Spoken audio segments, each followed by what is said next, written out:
ஒரு வீட்டில் ஒரு ஆட்டுக்குட்டியும்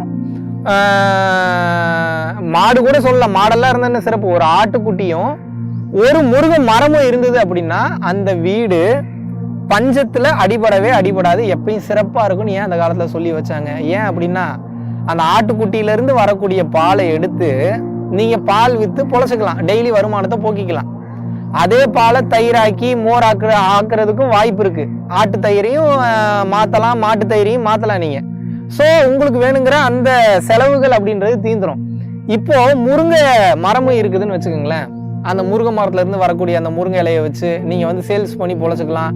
நல்ல ஹெல்த்தியான ஃபுட்டு, நல்ல அயன் ஃபுட்டு, உங்களுக்கே வந்து அந்த கிரீன்ஸ் டெய்லியும் கிடைக்கும். அதை வித்து வரக்கூடிய காசு, இந்த மாதிரி தனது பஞ்சத்தை போக்கிக் கொள்வதற்காக ஒரு மரமும் ஒரு மாடும் ஒரு ஆடு இருந்தாவே போதும். அப்படின்னா இன்னும் நம்ம பனைமரம்லாம் அதிகமாக நம்ம வளர்த்து விடுறோம் அப்படின்னா பனைமரத்தில் எவ்வளோ விஷயங்கள் இருக்குது தெரியுங்களா? இன்னைக்கு வந்து ஃபுல்லாகவே மனிதர்கள் ஆல்கஹால் குடிச்சிட்டு இருக்கான்.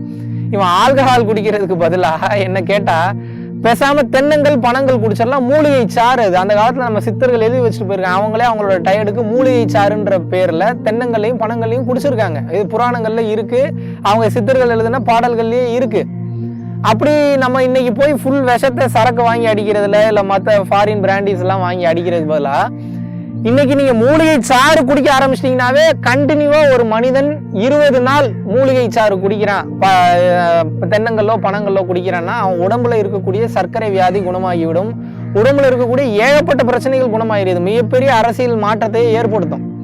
ஆனா இந்த உண்மையை சொன்னா இன்னைக்கு மாஃபியா, எந்த மாஃபியா, நம்மளோட மெடிக்கல் மாஃபியா இன்னைக்கு விடாது. அதனால இன்னைக்கு வந்து நம்மளால இன்னைக்கு சரக்கவே இன்னைக்கு வாங்கி ஆல்கஹாலே பயன்படுத்திட்டு இருக்க வேண்டியதா இருக்கு. ஸோ அப்போ ஒரு மனிதன் அவனுடைய வாழ்க்கையில இன்னைக்கு தெரிஞ்சுக்க வேண்டிய விஷயம் என்னன்னு வந்து பாத்தீங்கன்னா,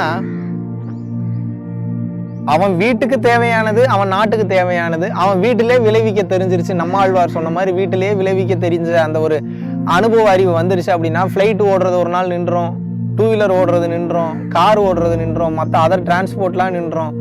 வருமானம் எங்க இருந்து வராது பண்ணாங்கல்ல, இப்போ ஃபுல்லா வந்து லாக்டவுன் பண்ணாங்கல்ல. இது எது நடந்தாலும் உனது உணவை நீயே சமைத்து உனக்கு எப்படி சாப்பிடுவது, எப்படி விளைவிக்க தெரிவது அப்படின்ற அந்த அறிவு வந்து விட்டதென்றால் உனக்கு நீயே எஜமான், உனக்கு நீயே ராஜா. அப்படி இல்லைன்னா அடுத்தவன் கை ஏந்திட்டு தான் நிற்கணும், பார்த்துட்டு தான் நிற்கணும். நம்மாழ்வார் சொன்னது போல ஒரு மனிதன் தற்சார்பு சார்ந்து வந்து விட்டான் என்றால் அவனுக்கு தற்சார்பு பொருளாதாரம், தற்சார்பு வாழ்வியல் என்பது அப்பேற்பட்ட ஒரு மாபெரும் ஒரு மகத்துவம்.